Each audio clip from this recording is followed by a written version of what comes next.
This episode is sponsored by Irish Dance Theatre.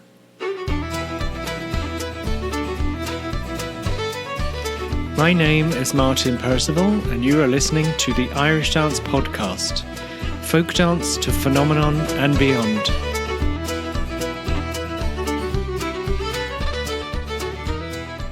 Hi everyone, I'd like to introduce today's guest. He's a dancer, actor and singer, a total triple threat, and he's enjoying stardom in Australia, a very, very long way from his hometown in Longford.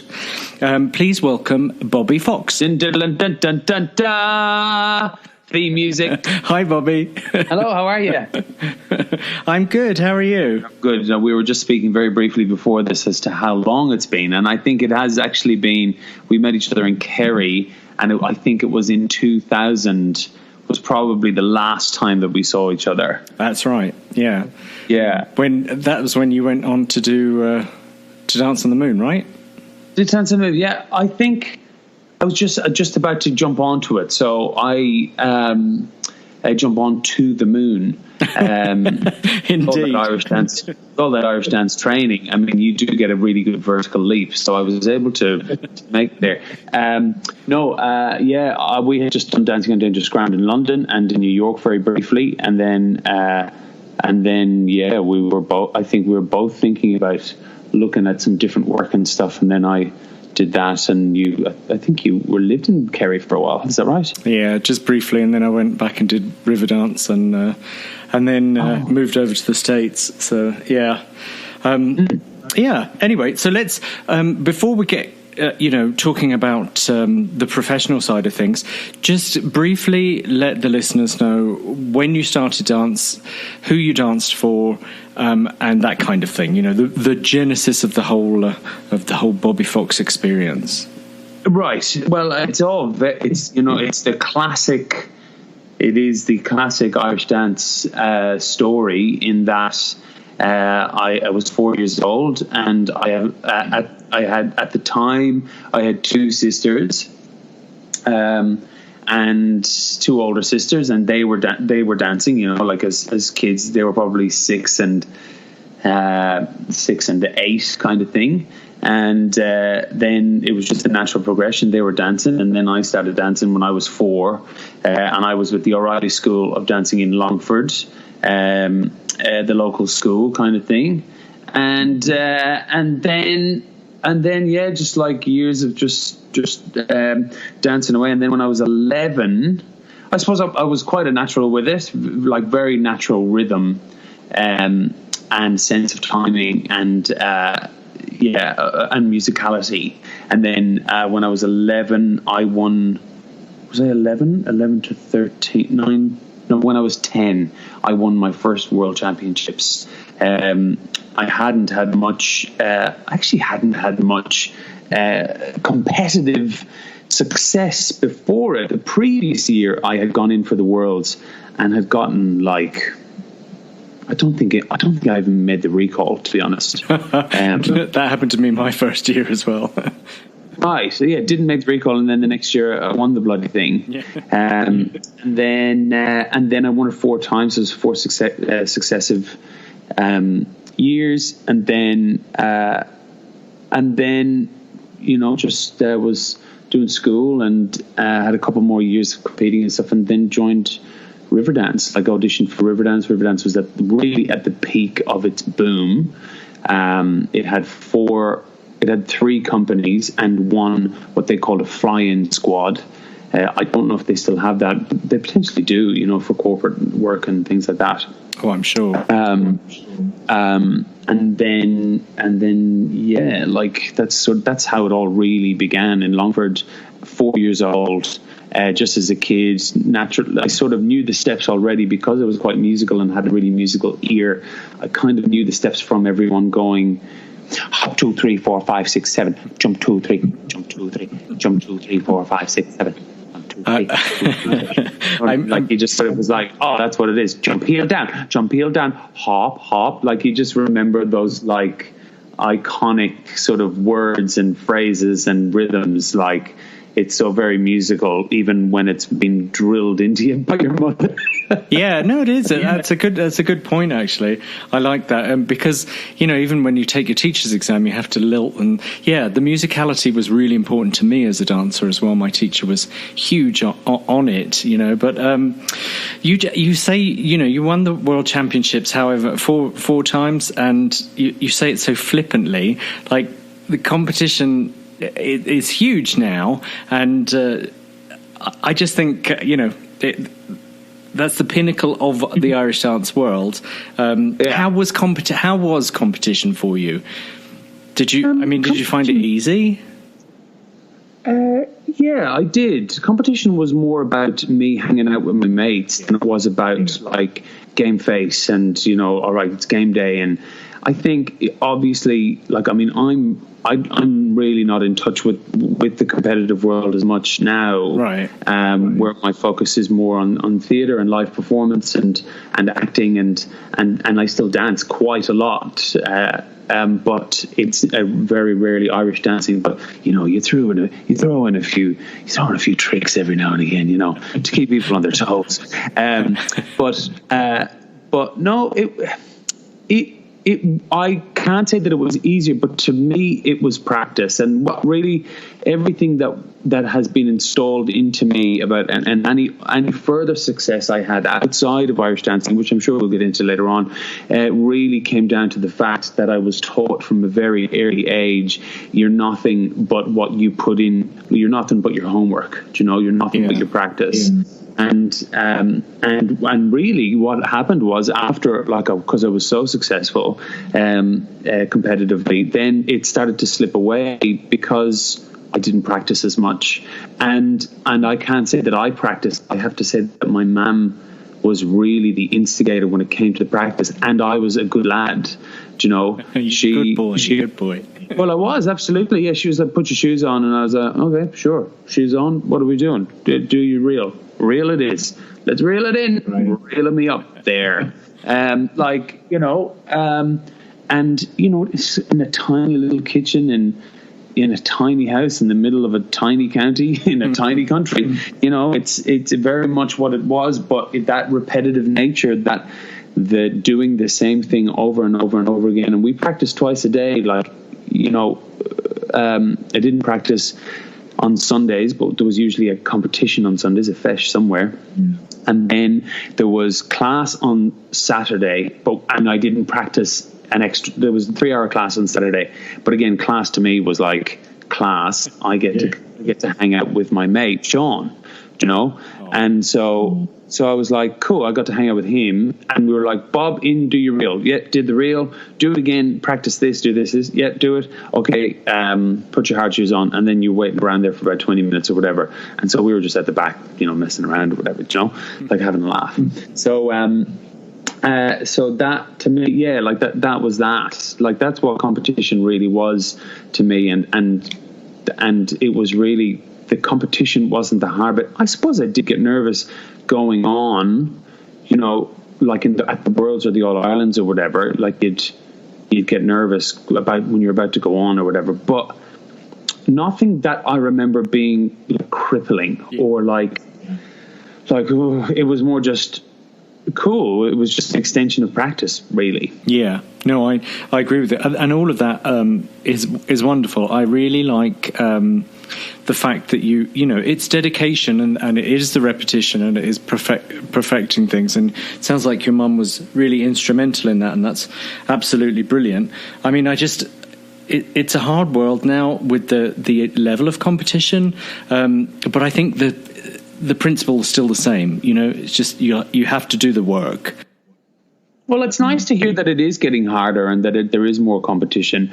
It means that there's more investment into the craft and art itself of Irish dancing. Obviously, then it means that it would be evolving more.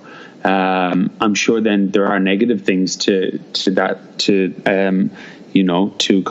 the competition growing, i.e. cattiness and well, yeah, there can only be one winner. That's the tough thing. But I just think we're building this huge just like a level of Irish dancers who are honing their skills to such a fine degree that it's stunning. It's stunning to watch, and it's really athletic and everything. It's amazing and really impressive. But you still, they still have to practice and everything. So, but what I like about that is that in Irish dance, and I always used to say this when I was teaching, we teach the kids life lessons, and it sounds like you got a lot of your strength of character from basically from Irish dance, which has served you in good stead when you went on to become as successful as you are in the theatre world, which is absolutely brilliant. So do you want to talk through how you got involved? I know when we were dancing together, you were always acting and dancing and singing, and always brilliant at what you did. How did you start getting involved in, musical theatre? Well, it really started after we finished Dancing on Dangerous Ground together, and I did, working with Colin Dunn. He was very much an idol, and I just sort of really was inspired by how he, in his subtle way, well, I suppose he did it subtly. If you look at the way Michael Flatley changed Irish dancing, he did it in a very grand and flamboyant way, i.e. his style was very flamboyant. And then when you look at Colin, his was the opposite of that, but the same in how much he changed it and what he offered to the traditional style, but just tangentially on a completely different. But you talk about somebody musical. He is, the master. Yeah, exactly. And I think hindsight and is an amazing thing. And sort of looking at the way that looking at the character of the guy and the way that he is and how he shied away from certain things, but then was so ambitious with how to change the form and how to change the art and how to change it. That was such an inspiration to me. And so once I did Dance on Dangerous Ground, I then went on to Dance on the Moon, as we mentioned, and then we came to Australia with in one of the tours that we did. And I'm here now in Melbourne, Australia. Obviously, I loved it, and when I was here touring. And so I just decided, because I had only done Irish dancing and Irish music up to that point, I just thought, all right, actually, I want to try and learn other types of dance so that maybe I can create a style. Maybe I can create a style of Irish dancing. Do you know what I mean? Like the same way that Colin did, the same way that Michael did. Do you know? I was like, right, well, maybe I can do that. And I think the only way to do that is to learn how to do other types of dance. Absolutely. And so I came to Australia. I had made a few friends here. I left Irish dancing and the shows and stuff, and I came to Australia and started. Initially moved to Brisbane because, I didn't really have a plan as such, but I knew I wanted to learn other types of dance. But I came to Brisbane. A friend of mine up there, Adrian Walker, and I was staying with him for a little bit, and I was going to maybe go and take some classes there was a local school around there that I was going to take some dance classes with or whatever. And then the opportunity to do a full-time dance course in Sydney came up, and I auditioned for it and ended up getting in. It was their second year ever running the course, and they had never, and there was only one boy. They only had one boy there. So to me, I was like, cool. I heard about the faculty, and I'd known about all this sort of very cool Australian tap dancers, Dean Perry and Drew Kaluski and lots of people like that. And they were all going to be teaching at this school. So I was like, well, I've got to be part of that. So I auditioned, paid the money, and basically started a full-time dance course, 5 days a week, 10 till 6 or 9 till 5 or whatever it was, every day. And how old were you at this point? At that point, I was 19. Oh, you were still I forget you were such a baby when we were dancing.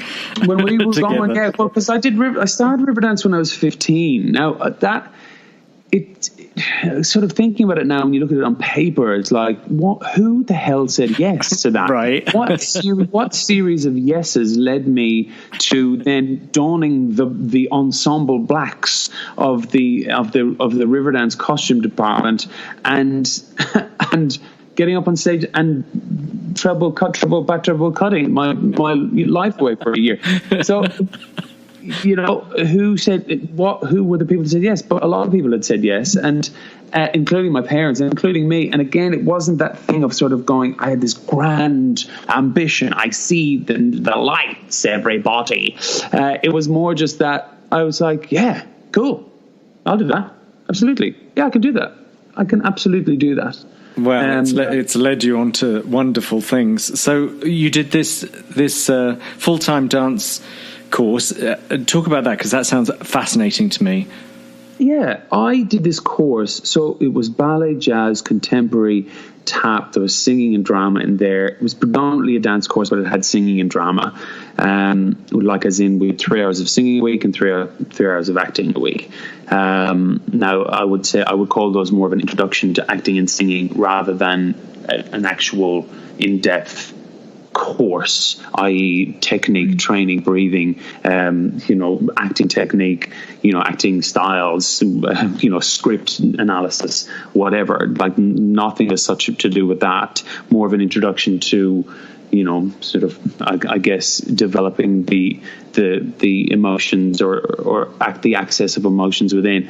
But then with the dance, then there was funk and hip hop and all of these things. And I tell you what, the first 6 months were not nice. Brutal. They were such a struggle. And the only one that was really infuriating and like so disappointing, like after every class, was those more combination style hip hop and funk, jazz sort of, and jazz combinations. Those are the ones that were so frustrating because I couldn't pick them up. Yeah. And I really wanted to. Yeah. Like when I was doing ballet, I was like, all right, cool. I'm doing ballet. No worries. Yeah, jump from there to there. All right, I'll give it a crack. No problem. Yeah. If I don't get it right, here, do it 2. I'll do 1. Might do 2 if it comes out. Who cares? But with those other things, I just desperately wanted to be able to do them. I just thought they were so cool, and I couldn't. And really, even by the end of the year, I still wasn't that fast at picking them up. But my years of performance all around America and Canada, and then performing at Theatre Royal Drury Lane with yourself, and then at Radio City Music Hall, and then touring around Europe, playing at the Deutsche Opera House, and then going to Taiwan and going to, playing around Australia in all the major theatres and regional theatres all around Australia. That made me a fantastic performer, no matter what I was given. So maybe I was slow at picking up the steps, but I'd always be able to then perform it like none of the rest of them within the class, because there were kids with no performance experience but plenty of training, Yeah. So I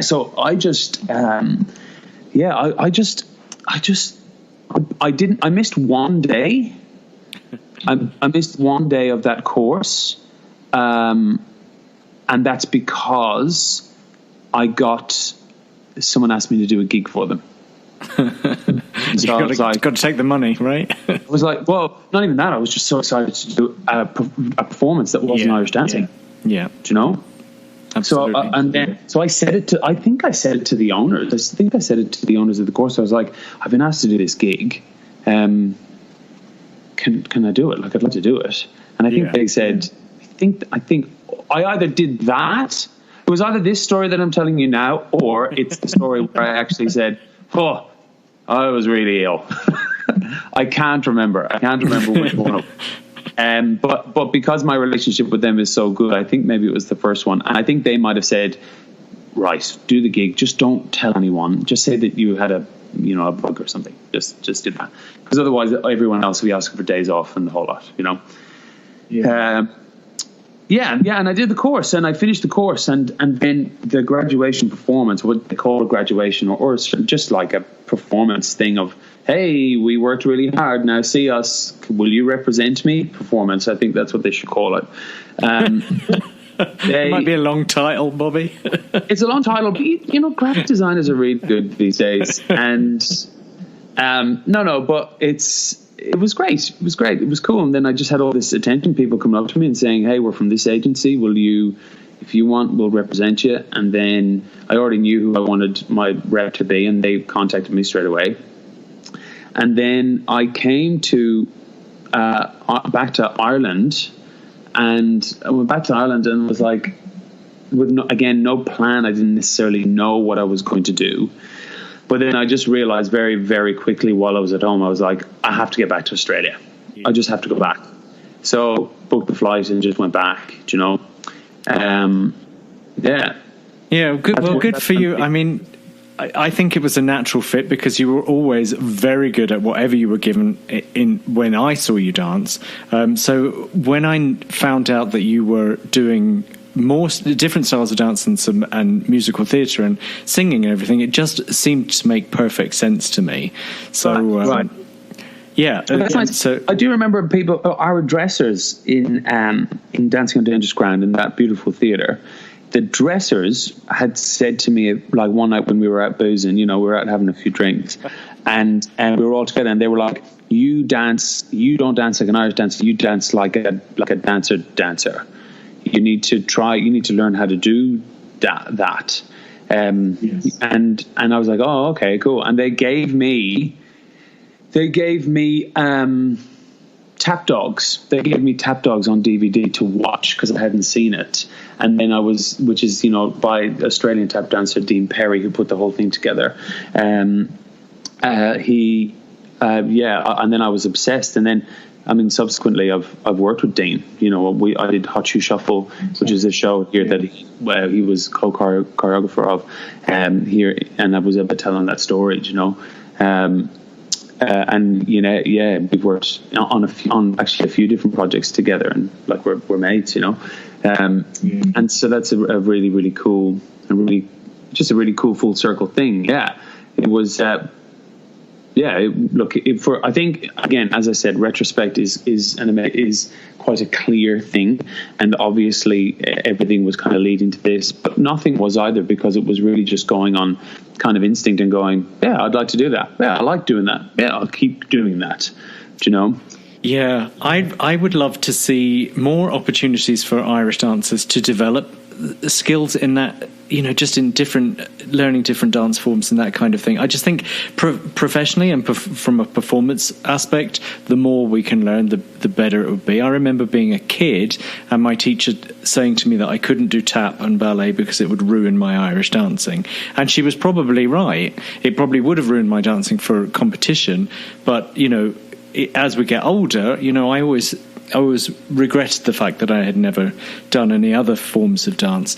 I think that's correct up to a certain point, but only if you're not. I don't think it's difficult to do tap and ballet and then later on start to do Irish dancing. Yes, it's fine to do it, and do it actually great to do it. Yeah.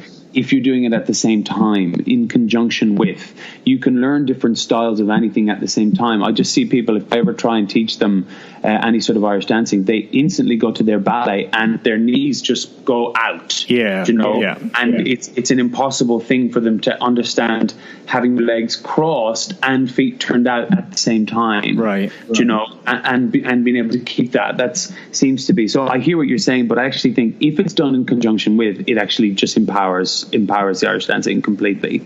Well, absolutely. And I think definitely for a performance aspect, I just think that, if we can develop more of a language around dance, because with Irish dance, it's kind of gibberish. We all have our own made up language in your class. And, when you get together, it's all very different.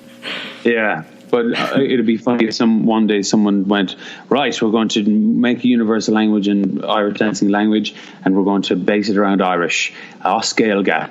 And everyone would say, look, we're fine with the gibberish. Gibberish works. It's all fine. Gibberish works. Well, I'd love it to be Oscailga.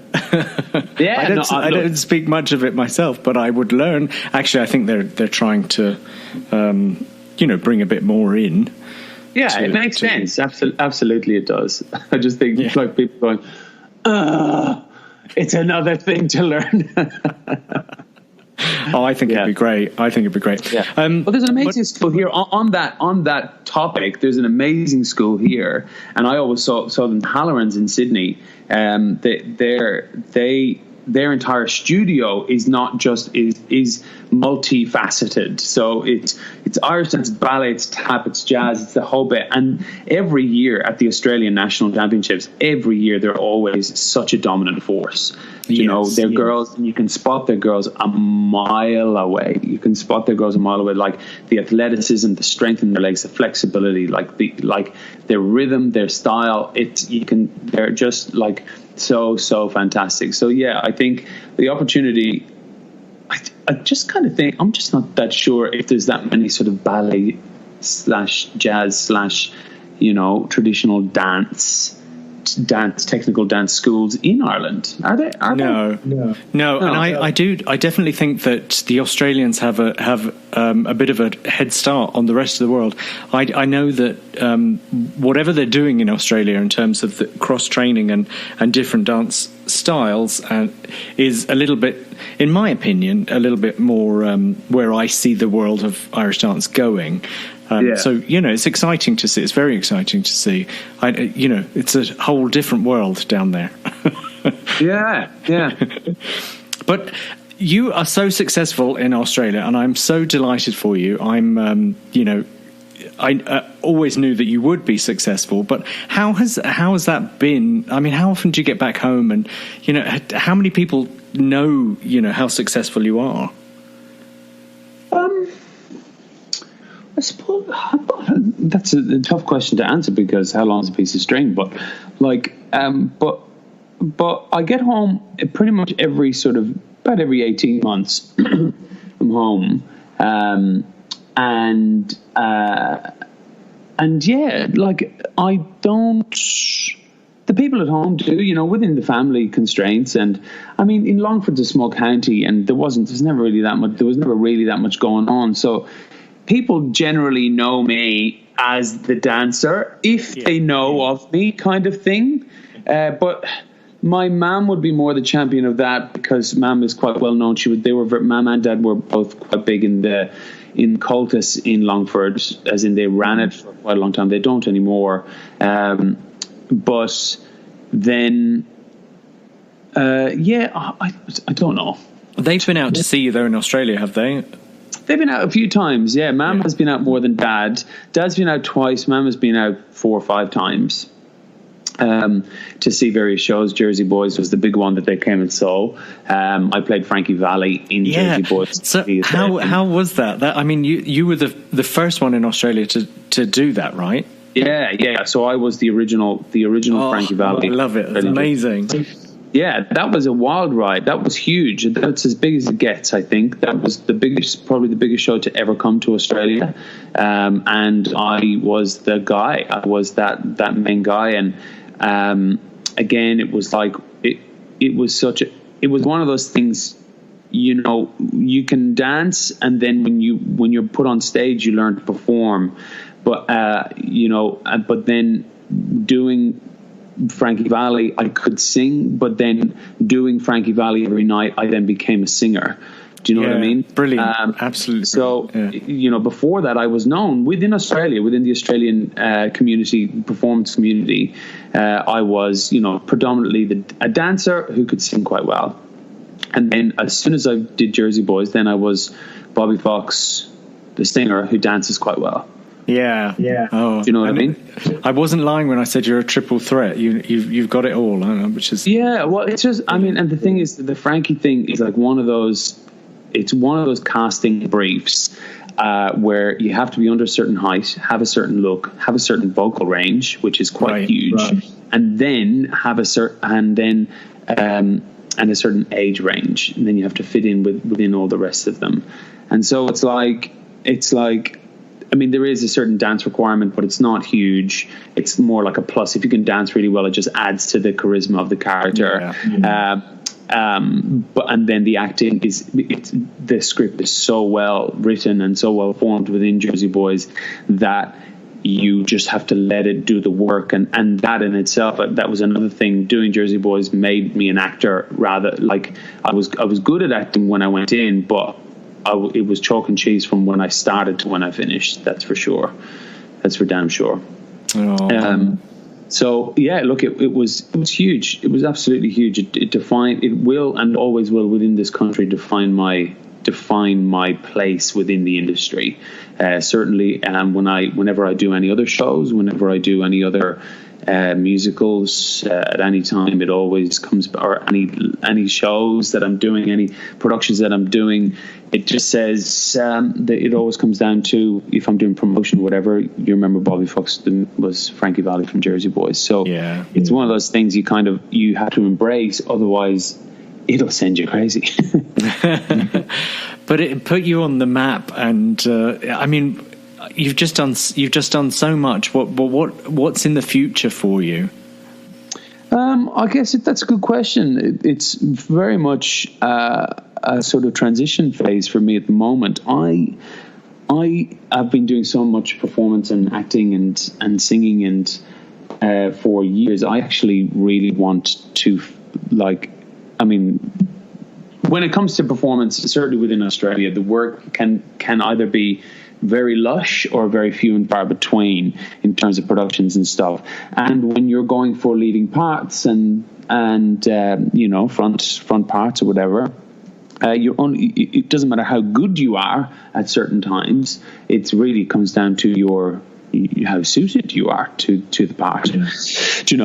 So there's many factors there, but I actually really love entertaining. I love it. Yes, of course you do. I love it. So I'm starting the first of a string of concerts that I'm producing and putting together that I want to tour. The first based around the Franki Valli and the Four Seasons material. The second, I want to be more the entertainer, the song and dance man style, almost swing big band show. Fantastic. Very well, I'd like to say Sammy Davis Jr., but it's not Sammy Davis Jr., or it's because it's not just that kind of his song cycle. And then the third being very much on my roots, so an Irish themed show. Brilliant. And so very much I want to spend the next 3 years. That's what the sort of umbrella that I'm casting up. But then sometimes it rains and sometimes it doesn't. So gigs come in and you're doing different things, and it's all that. But that to me, that lights my fire. Like, that makes me so excited. I just am so at home on stage with an audience, and that has taken a long time to be that has taken a long time. It took years of being out of music theater roles and actually being me on stage, dealing with some great audiences, some average audiences, some older audiences, some younger audiences, really trying to adapt the skill and the show and the adaptation to the varying factors of venue, night, weather, ticket price, how much they've had to drink before the show, how much I want them to drink during the show, lots of those things. But but for me as well, you paid your dues. But I'm constantly doing performance, productions as well. I'm doing Oklahoma here in 4 weeks. I'm doing Oklahoma, playing Will Parker. I mean, I've seen Oklahoma before, but it's been many years ago. So it's just so different. It's so traditional. and it's such an amazing musical. I get to do that, and then the day after I finish that, I traveled to Sydney to start day one of technical rehearsals for the Stephen Sondheim show Assassins. Now fantastic! They couldn't be more different. I know, right? I've already done Assassins in Sydney already, so it's the same production. I played Charles Guiteau, and he is kind of the Joker of the group of assassins. Sounds perfect. Yeah. He's a bit of a maniac, but it's such an incredible show. The difference is it's in no way a crowd pleaser. Assassins, it's a really challenging piece. It's very, very challenging. And then you have something like Oklahoma, where it's like, this is so beautiful and it's so entertaining. It's like, oh, I need to find the depth in this. Where is this guy from? Where is his heart? What does he truly want? And what is he willing to do to get it? Things like that. And so that to me is so entertaining. For me, like, the challenge of doing that is so great. And I'm very grateful that I get to do that.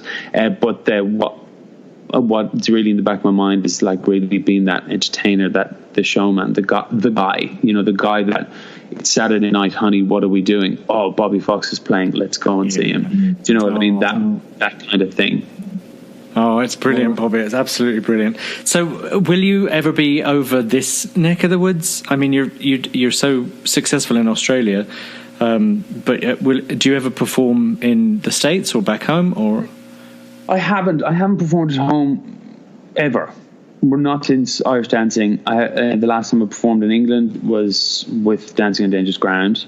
I would love to go to the States. I think if I had a package, if I had like a show, one of those entertaining shows that I'm talking about, if I had that kind of thing packaged and ready to go, and I was like actually cool, and I had the right sort of production team behind me to go, actually, let's book some dates in the States and find some other words to rhyme with those two words. I'd absolutely do that. Just maybe test the waters and see how it goes down, and then to be honest, I'm sure they'd love it over here. I'd definitely. Most especially the Irish umbrella that you're talking about. I just think that the Americans love anything. You know that, you were here with Riverdance.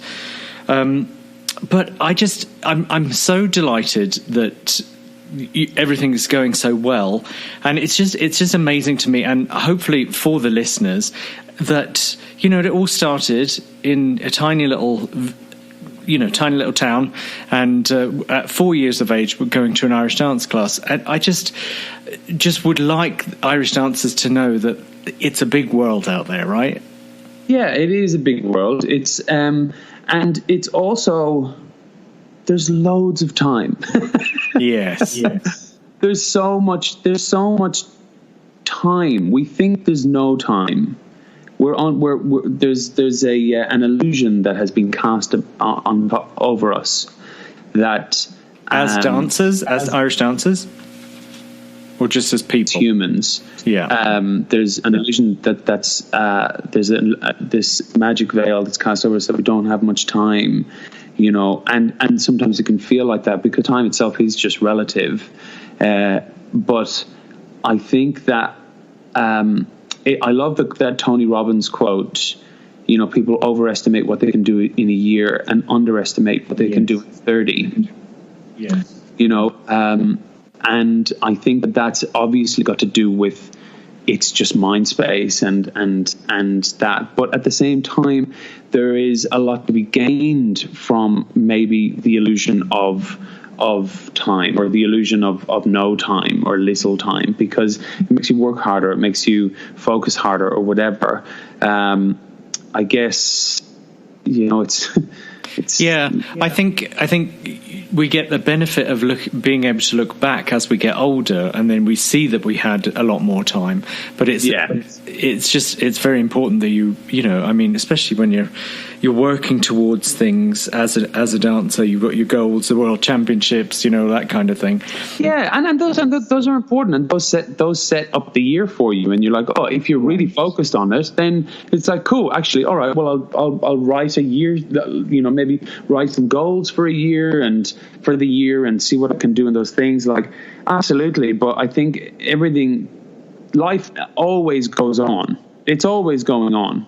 So, like, you know, if things don't happen, it's like, cool, you just have to reshuffle the cards and go again, you know? Absolutely. If you've got the right mindset as well, opportunities are always available, and they keep coming up. And you certainly have taken advantage of that. You're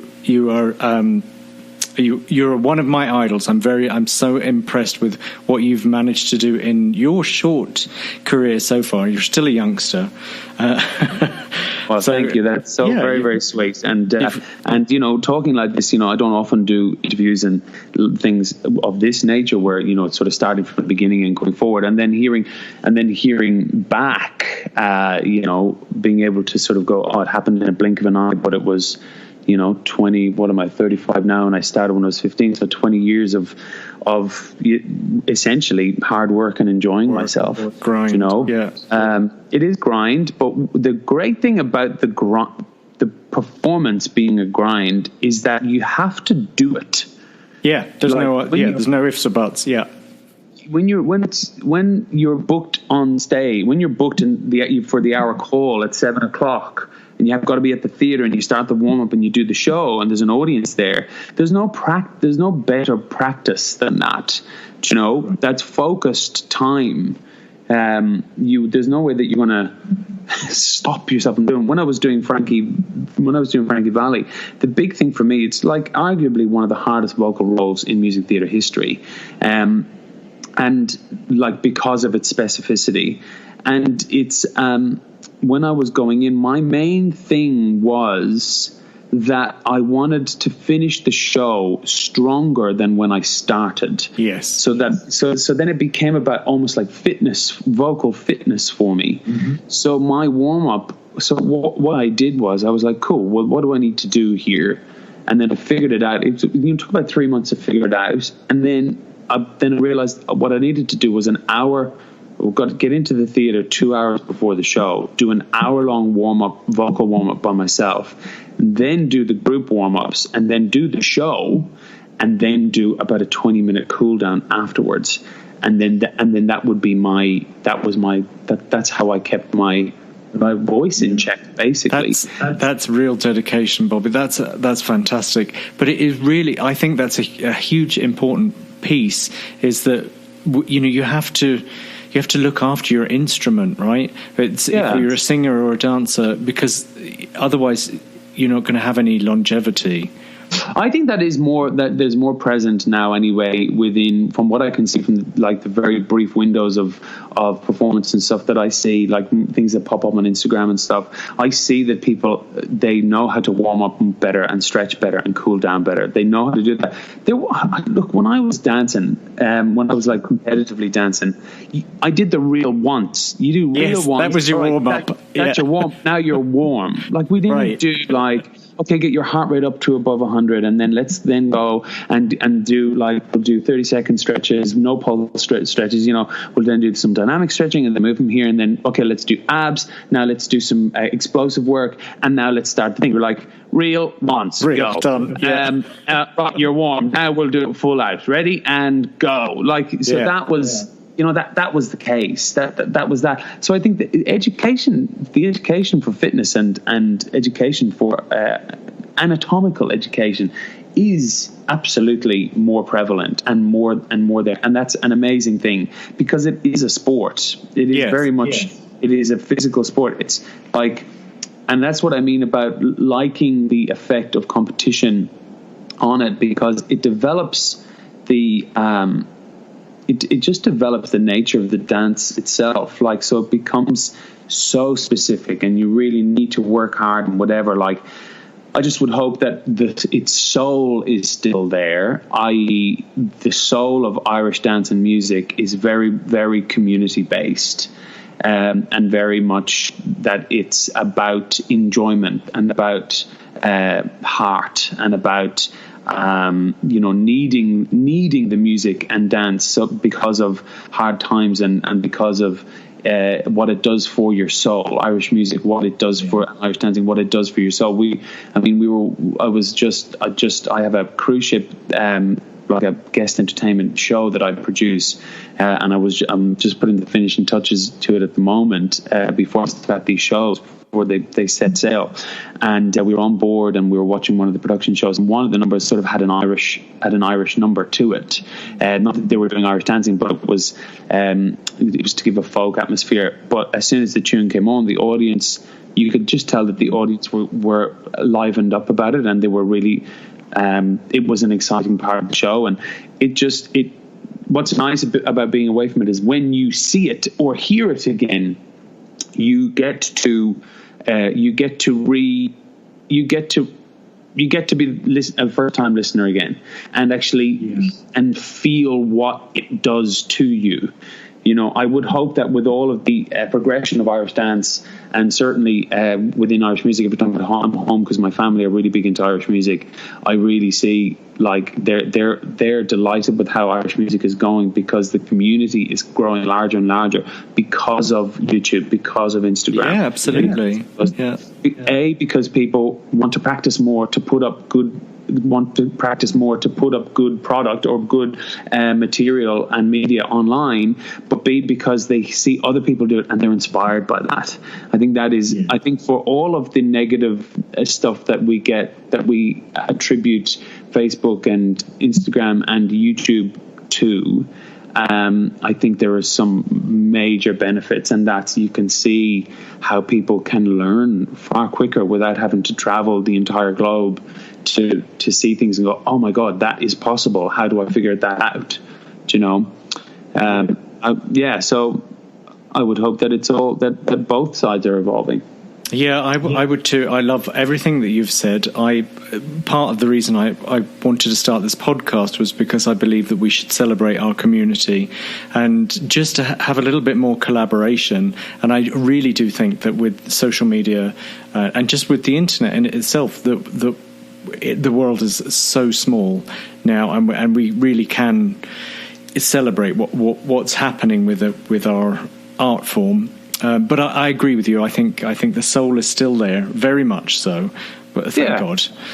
Well, with anything, there's going to be positive and negative, and obviously, that's the negative is because of where people are.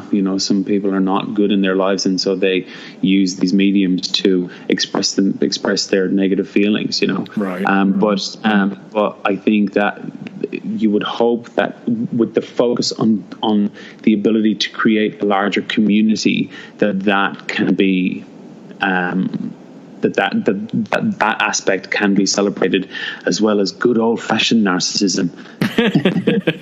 Yeah, we've always got to have a little bit of that. Well, I mean, you got to look good, you know what I mean? Oh, absolutely. Well, listen, Bobby, thank you so much. But just before we finish, I'm going to do like a little rapid fire section, and it's just really quick questions. Some of them are silly, some of them aren't. But anyway, so we'll just get here going. So, what is your favourite food? Pizza. Riverdance or Lord of the Dance? Riverdance, followed by Lord Dance afterwards. No. Yeah, but if I was to watch them, if I had to watch one after the other, I'd go Riverdance first. No, Riverdance definitely, because the music as well. Riverdance, yes. 100%. Yeah, absolutely.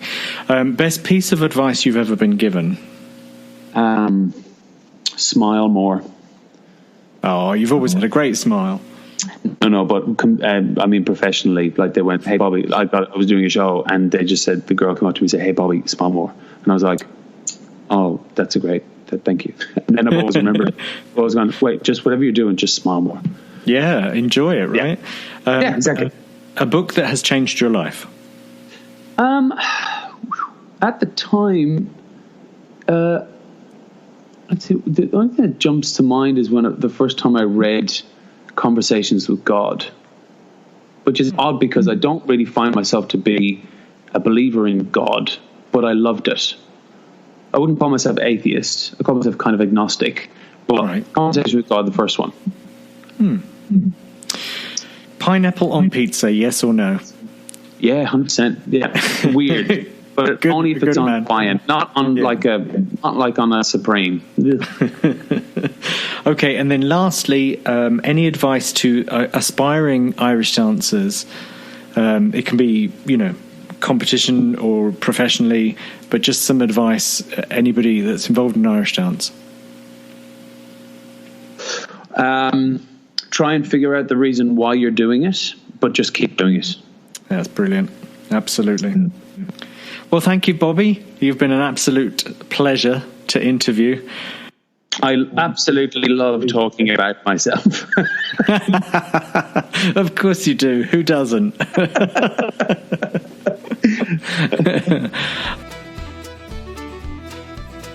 I hope you enjoyed today's episode of the Irish Dance Podcast. Please go to iTunes and leave a review. That would greatly help our ratings. And please visit our website at theirishdancepodcast.com. Thanks for listening.